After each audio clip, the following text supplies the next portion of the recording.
சசிகாந்த் அவர்களுக்கு ரோஜா மாலை அறிவித்து பெருமை சேர்க்கிறார்கள். அண்ணன் அவர்களை வாழ்த்தி வழங்குகிறோம். தம்பி பிள்ளை ஓட்டு கேட்டும்போது அவங்கள கூட நானும் ஓட்டு கேட்டுன்னு போகிறேன். அது ஓட்டு கேட்டு தம்பி பிள்ளை ஜெயிச்சான்னா நான் அத்தைக்கு என்ன செய்வான்னு தெரியல. ஜெயிச்சு வந்த பிற்பாடு தான் என்ன செய்கிறப்பா ஏது செய்கிறப்பான்னு கேட்கணும். நான் அதை இருக்கிறேன். வீட்டு கணவர் இல்லை, இறந்துட்டாரு. ஓலை குச்சியில் இருக்கிறேன். அது கூட அந்த ஓலை குச்சி கூட பொத்த குச்சியில் இருக்குது. இந்தமாரி என்னை வெட்டிடணும், குத்திடணும், கொலை பண்ணணும், அவளை சாவடிச்சு போடணும்னு சொல்லி பேசுகிறாங்க சார். இந்த பஞ்சாயத்து ஆஃபீஸாண்ட வந்து நிற்கிற புலசாதிங்க. இப்போ காலையில் வந்து குந்துரம் ஒருத்தன் கை காட்டி சொல்கிறான், வந்துக்கிற பாடுறா, பண்ணுங்கடா, கொலை பண்ணுங்கடான்றான். நான் பயந்து பயந்து அசை வீட்டில் போய் படுத்து வந்துட்டு பொழுது வஞ்சி எழுந்து வரேன். ஐயா அந்த குச்சாண்ட நான் அந்த நிலைமையில் இருக்கிற ஐயா. இன்னைக்கு ஆதரிக்கிறவங்க யாரும் இல்லை. தம்பி ஊருக்கு ஒருத்தங்கிறான், அண்ணன் இறந்துட்டாரு, தம்பிக்கிறான். ஏமாந்த பையன் அவனை கேட்டாக்கா அவன் வந்து எனக்காக சப்போர்ட் பேசினான், அவனையும் கொலை பண்ணிடுவோன்னு பேசுகிறானுங்க. இங்கே வந்து நிற்கிறவனுங்க அந்த மாதிரி நிலைமையில் இருக்கிற என்னை போய் பயந்து பயந்து ஆசை வீட்டில் 4வது வீட்டாண்ட 5வது வீட்டாண்ட 10 இருந்து பொழுது வச்சு குச்சாண்டு அந்த தண்ணி கொதிக்க வச்சு குடிக்க கூட விட மாட்டேன்றான்னு சார். இங்கே வந்து குதிரை பசங்க அவ்வளோ நிலைமையில் இருக்கிற ஐயா. நான் சொல்லி இருக்கிறேன். இந்த மாதிரிலாம் சொல்கிறாங்க, பேசுகிறாங்கப்பா. இந்தமாரி குச்சியில் இருக்குது, என்ன ஒரு வழியும் தெரியல ஐயா. எனக்கு வேறு வழி இல்லை. அந்த 100 நாள் வேலைக்கு போனால் அது கூட மாதத்தாட மாதம் கொடுக்குறாங்க. அது கூட சரி வெறியாக கொடுக்குறது இல்லை. நான் எது கண்டு போய்க்கிறது ஐயா. இந்த குச்சி இந்த மாதிரி இருக்குது, கொஞ்சம் உதவி பண்ணுங்கன்னா பண்ணுறேன்னு சொல்கிறாங்களே தவிர திருப்பி 2வது எதுவுமே பண்ண மாட்டேன்றாங்க. முதல்ல போட்டுருந்தது ரெட்டாளிக்கு தான் போட்டுருந்தோம். ரெட்டாளிக்கு போட்டுக்கின்னு இருந்தால் ஏதோ அவங்க பார்த்து ஏதோ ஒரு 150 கொடுப்பாங்க. இப்போ இந்த தாலியூர் வந்த பேர் எதையும் 10 பைசா கொடுக்கல. ஓட்டு கேட்டுக்கணும் வந்த பிற்பாடு. இப்போ இந்த புள்ள வந்திருக்குது, தம்பி புள்ள வந்துக்கிறான். அவன் என்ன உதவி பண்ணானா, ஏதோ 10 ரூபாய் இருந்தால் இத்தனை கொடுப்பானா, கொடுக்க மாட்டானான்னு தெரியல ஐயா. ஏழைப்பட்டதுங்களுக்கு எதனா செய்யணும், ஒரு உதவி பண்ணணும். அவன் உதவி பண்ணலைன்னா அவனை போய் நம்ம என்னானும் கேட்க முடியாது. ஓட்டு போட்டு நான் ஜெயிச்சு பதில வந்து குந்திக்கணும்னான்னு சொல்லி கேட்பாங்க.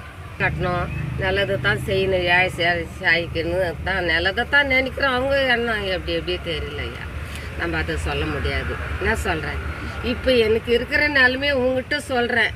என்ன நம்ம நிலமை அவங்க கையில் சொன்னால் அவங்க எதுவுமே பண்ண மாட்டாங்க. நீ ஓட்டு போட்டா நான் ஜெயிச்சு வந்து பதில குந்திக்கணும் அப்படின்னு சொல்லுவாங்க சையா. அப்படியே தான் சொல்லுவாங்க.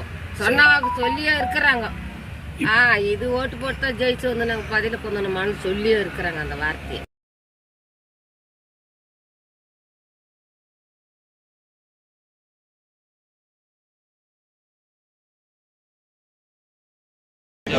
ஆனா வேட்பாளர் தான் இன்னைக்கு உங்களோட பேசணும். ஆகினால நம்ம வேட்பாளர் ஒரு நல்ல வேட்பாளர், இந்தியாவில் அதிக படிப்பான IAS படிப்பை படித்திருக்கக்கூடிய ஒரு வேட்பாளர், மாவட்ட கலெக்டராக பணியாற்றி இருப்பவர், 10 ஆண்டு காலம் மாவட்ட கலெக்டராக பணியாற்றி இருக்கார்.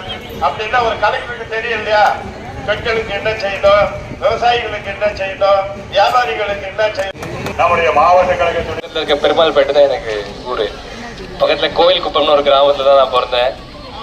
இதே 1 வருஷம் முன்னாடி நான் ஆரணிக்கு வந்திருந்தேன். ஒரு பைக் எடுத்துக்கிட்டு நம்ம நெசவாளர்கள் அவங்களுடைய வாழ்க்கை எப்படி இருக்குன்னு பார்க்கணும்னு அப்படியே சுற்றி போனேன். அப்போ சொன்னாங்க ஆரணியில தான் இருக்காங்க, போய் பாருங்க. அப்படியே அந்த மெயின் ரோடுக்காக வந்து அங்கே விசாரிச்சுட்டு ஒரு 2 தம்பிங்களை கூட்டிட்டு ஒரு அது இருக்காங்க 5-6 வீடுங்களுக்கு போனோம் நாங்கள். அதனால ஆரணி இதுக்கு முன்னாடியே நான் வந்திருக்கிற விஷயத்த உங்களுக்கு சொல்லணும். ஏன் வந்தேன்னா, எனக்கு வந்து இன்னைக்கு இருக்கிற நிலைமையில மக்கள் எப்படி இருக்காங்க, ஒரு தொழிலும் எப்படி இருக்குன்னு பார்க்கணும்னு ஒரு எண்ணம். அந்த ஒரு காரணத்துக்காக தான் வந்தேன். ஆனா அன்னைக்கு எனக்கு தெரியாது, நான் வந்து மறுபடியும் இங்க வந்து ஒரு நாடாளுமன்ற மெம்பரா அவங்க கிட்ட ஓட்டு கேட்பேன், ஒரு வேட்பாளராக உங்களுக்கு ஓட்டு கேட்பேன், எனக்கு தெரியாது. நான் வந்து இதே மாதிரி சாமானிய குடும்பத்துல பிறந்து வளர்ந்தவன் தான். அதனால எல்லா மக்களுடைய வலி, கஷ்டம், குடும்பம் எல்லாமே நான் கடந்து வந்தது தான். அதனால உங்களுக்கு நான் ஒரு வாக்குறுதி என் தரப்புல இருந்து கொடுக்க விரும்புறேன். நான் இங்க MP ஆவறதும் உங்க குடும்பத்துல ஒருத்தர் MP ஆவறதும் ஒண்ணுதான் நீங்க நினைச்சுக்கோங்க. இப்படியேதான் அடுத்த 5 வருஷம் நான் உங்க கூட இருப்பேன். உங்களுடைய பிரச்சனைகள்ல நானும் பயணிப்பேன். இந்த வாக்குறுதியை நான் உங்களுக்கு கொடுக்குறேன். இதை 5 வருஷம் நான் காப்பாற்றுவேன்.